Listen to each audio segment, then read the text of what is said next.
మన తెలుగు సినిమాల్లో మీ అందరికి బాగా తెలుసు విజయ్ దేవరకొండ గారు.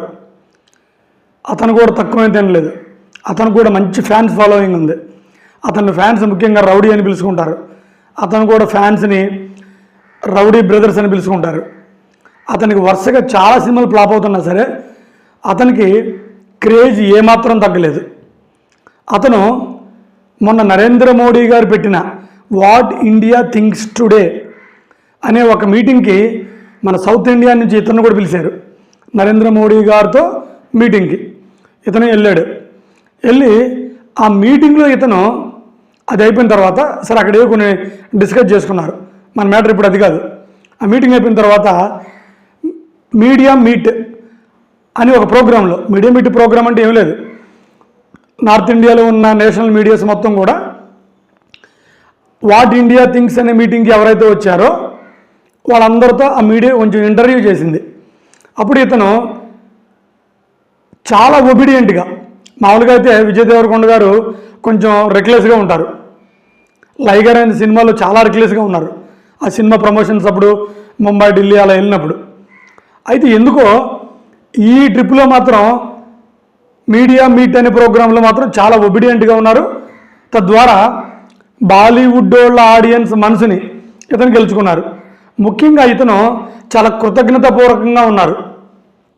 సరే, అతను ముఖ్యంగా ఎన్టీఆర్ గురించి పొగిడారు చాలా బాగా. నేను ఇవన్నీ చెప్పే ముందు నాది ఒక చిన్న రిక్వెస్ట్. నేను కొత్తగా యూట్యూబ్ ఛానల్ పెట్టుకున్నాను, కొంచెం సబ్స్క్రైబ్ చేసి ఎంకరేజ్ చేయండి.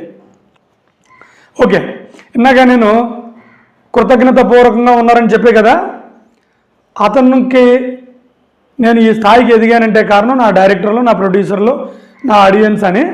ముఖ్యంగా డైరెక్టర్ని పేరున థ్యాంక్స్ చెప్పాడు.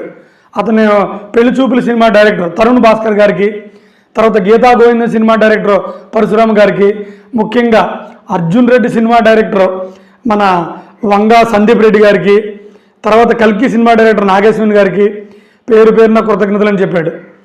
అందరితో ఆపకుండా మన తెలుగు టైగర్ ఎన్టీఆర్ గారిని అద్భుతంగా పొగిడారు. ఏమని పొగిడారంటే, ఎన్టీఆర్ అన్న చాలా మంచోడు.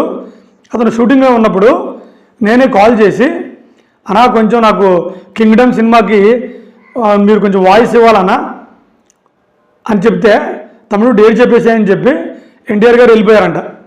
అయితే వెళ్ళిపోయి ఎన్టీఆర్ గారు, తమ్ముడు నేను పలానా టయానికి వస్తాను, వాయిస్ ఇచ్చేస్తాను కింగ్డమ్ సినిమాకి అని చెప్పిన టయానికంటే విజయ్ దేవరకొండ గారి కంటే కూడా ముందే వెళ్ళిపోయాడంట.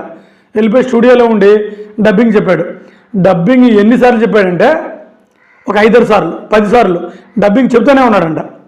ఇక విజయ్ దేవరకొండ గారే, అన్న ఆపనా, నువ్వు ఇన్నిసార్లు చెప్పడం ఏంటే, నువ్వు ఒకసారి చెప్తే సరిపోద్ది, నాకు ఇన్నిసార్లు చెప్పక్కర్లేదంటే ఎన్టీఆర్ గారు అన్నారంట, ఏమ్రా బాయ్ ఇది నా తమ్ముడు సినిమారా, డబ్బింగ్ మంచిగా చెప్తే ఎలా చెప్తాను నేను అని మనస్ఫూర్తిగా నన్ను దీవించాడు అని విజయ్ దేవరకొండ గారు ఎన్టీఆర్ని గుర్తు చేసుకున్నారు. ఇంకా ఎన్టీఆర్ గారిని పొగడ్తల్లో ముంచేస్తూ ఆయన సినిమాలకు ఆయన ఇన్నిసార్లు డబ్బింగ్ చెప్పుకోడు, పర్ఫెక్షన్గా రావడం కోసం, పర్ఫెక్ట్గా రావడం కోసం నా కింగ్డమ్ సినిమాకి అన్న ఎన్టీఆర్ గారు చాలా అద్భుతంగా డబ్బింగ్ చెప్పారు, ఆయనకి మనస్ఫూర్తిగా కృతజ్ఞతలు అని చెప్పి విజయ్ దేవరకొండ గారు అతను ఎదగడానికి కారణమైన డైరెక్టర్లతో పాటు ఎన్టీఆర్ను కూడా పొగిడారు.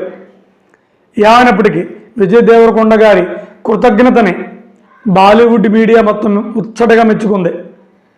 వ్యక్తి వెదిగేకుంది, అలా వెదిగిపోతూ ఉండాలి. అంతకుముందు విజయ్ దేవరకొండ గారు అలా ఉండేవాళ్ళు కాదు. ఏమైనప్పటికీ మనిషి పడిన ప్రతిసారి తడబడకుండా మెల్లగా ఎదగడం నేర్చుకోవాలి. అలాగే మన విజయ్ దేవరకొండ గారు నేర్చుకుంటూ ఇలా ఇంకా ముందుకెళ్ళిపోవాలని మనస్ఫూర్తిగా కోరుకుంటున్నాను. నమస్కారం.